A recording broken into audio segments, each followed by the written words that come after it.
Hi students, ಎಲ್ಲರಿಗೂ SSLC friend YouTube ಚಾನಲ್ಗೆ ಸ್ವಾಗತ.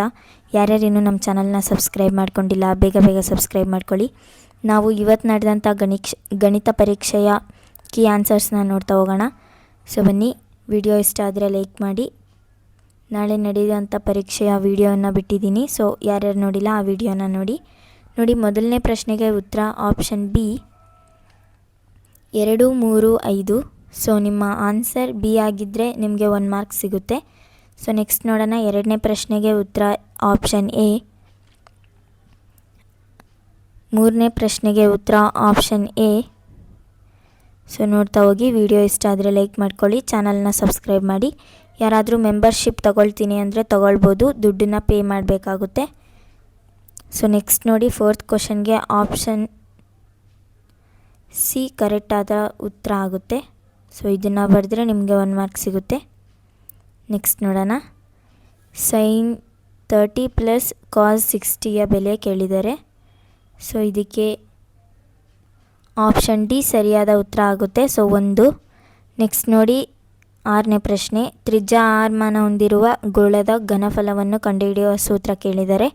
ಸೊ ಇದಕ್ಕೆ ಆಪ್ಷನ್ ಎ ಆಗುತ್ತೆ ಆನ್ಸರು. ನೆಕ್ಸ್ಟು 7th ಕ್ವಶನ್ಗೆ ಆಪ್ಷನ್ ಡಿ ಸರಿಯಾದ ಉತ್ತರ ಇಲ್ಲಿದೆ ನೋಡಿ. ಅದು ಆಪ್ಷನ್ ಡಿ ಸರಿಯಾದ ಉತ್ತರ ಆಗುತ್ತೆ. ಸೊ ನೋಡಿ ಇದು. ನೆಕ್ಸ್ಟು 8th ಕ್ವಶನ್ಗೆ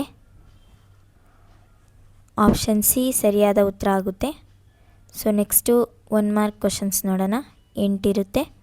ಸೊ ಒಂದು ಘನ ಬಹುಪದೋಕ್ತಿಯ ಮಹತ್ತಮ ಘಾತವನ್ನು ಬರೀರಿ ಅಂದರೆ ಡಿಗ್ರಿ ಕೇಳಿದ್ದಾರೆ. ಸೊ ನೋಡಿ 3 ಆಗುತ್ತೆ.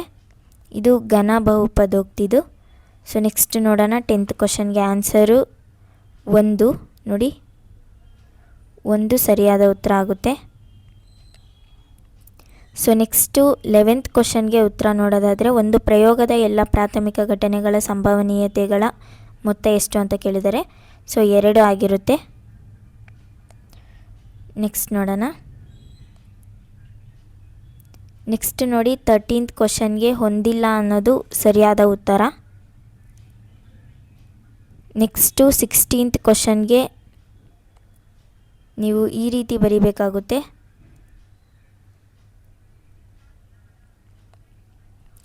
ನೆಕ್ಸ್ಟ್ ನೋಡಿ, ನಾನು ನಿನ್ನೆ ಪಾಸಿಂಗ್ ಪ್ಯಾಕೇಜ್ ಕೊಟ್ಟಿರೋದ್ರಲ್ಲಿ ಇದೇ ರೀತಿಯ ಪ್ರಶ್ನೆಗಳಿತ್ತು. ಅಂದರೆ ಇದೆಲ್ಲ ನಾನು ಕನ್ಫರ್ಮ್ ಆಗಿ ಕೊಟ್ಟಿದ್ದೆ. ವರ್ಜಿಸುವ ವಿಧಾನ ಆಗಿರ್ಬೋದು ಅಥವಾ ಭಾಗಲಬ್ಧ ಸಂಖ್ಯೆ ಆಗಿರ್ಬೋದು, ಇದೆಲ್ಲ ನಾನು ಕೊಟ್ಟಿರುವಂಥ ಪ್ರಶ್ನೆಗಳೇ. ಸೊ ಸಮಾಂತರ ಶ್ರೇಣಿದು ಅಷ್ಟೇ. ಮೊತ್ತ ಅದು ಕೊಟ್ಟಿದ್ದೆ. ಆಮೇಲೆ ಎಷ್ಟನೇ ಪದ ಎಂಬುದನ್ನು ಕಂಡುಹಿಡಿಯೋದು ಕೊಟ್ಟಿದ್ದೆ.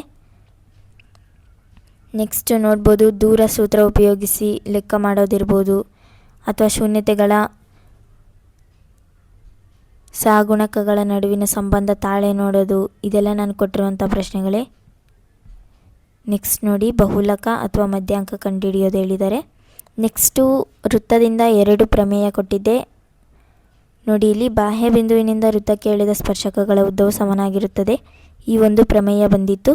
ಸೊ ಇವತ್ತು ಬರೆದಿದ್ದೀರಾ ಅನ್ಕೋತೀನಿ. ಯಾರ್ಯಾರಿಗೆ ಎಷ್ಟು ಮಾರ್ಕ್ಸ್ ಬಂದಿದೆ ಅನ್ನೋದನ್ನು ಕಮೆಂಟ್ ಮಾಡಿ. ನೆಕ್ಸ್ಟು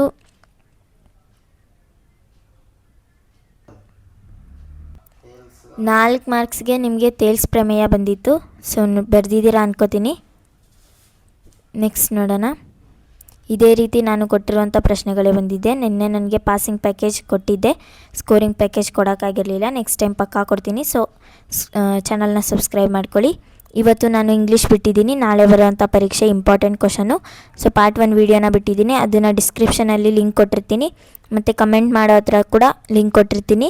ಆ ವಿಡಿಯೋನ ನೋಡಿ ನಾಳೆ ಚೆನ್ನಾಗಿ ಎಕ್ಸಾಮಲ್ಲಿ ಬರೀರಿ. ಸೊ ನೆಕ್ಸ್ಟು ನಕ್ಷೆಯ ವಿಧಾನ, ಆಮೇಲೆ 5 ಮಾರ್ಕ್ ಕ್ವಶನು. ಸೊ ಯಾರ್ಯಾರಿನ್ನೂ ನಮ್ಮ ಇಂಗ್ಲೀಷ್ ವೀಡಿಯೋನ ನೋಡಿಲ್ಲ ಬೇಗ ನೋಡಿ. ಈ ವಿಡಿಯೋ ಇಷ್ಟ ಆದರೆ ಲೈಕ್ ಮಾಡಿ, ಚಾನಲ್ನ ಸಬ್ಸ್ಕ್ರೈಬ್ ಮಾಡ್ಕೊಳ್ಳಿ. ಯಾರಾದರೂ ಮೆಂಬರ್ಶಿಪ್ ತೊಗೊಳ್ತೀನಿ ಅಂದರೆ ತೊಗೊಳ್ಳಿ, ಅದರಿಂದ ತುಂಬ ಯೂಸ್ಫುಲ್ ಇದೆ. ನಾವು ಬಿಡೋವಂಥ ವಿಡಿಯೋ ನಿಮಗೆ ಫಸ್ಟ್ ಬರುತ್ತೆ. ಆಮೇಲೆ ನಿಮ್ಮ ಒಂದು ಕಮೆಂಟ್ ಆಗಿರ್ಬೋದು, ಎಲ್ಲದಕ್ಕೂ ನಾವು ಬೇಗನೆ ರೆಸ್ಪಾನ್ಸ್ ಮಾಡ್ಬೋದು. ಸೊ ಮೆಂಬರ್ಶಿಪ್ ತೊಗೊಳ್ತೀನಿ ಅನ್ನೋರು ತೊಗೊಳ್ಳಿ. Thank you so much for watching.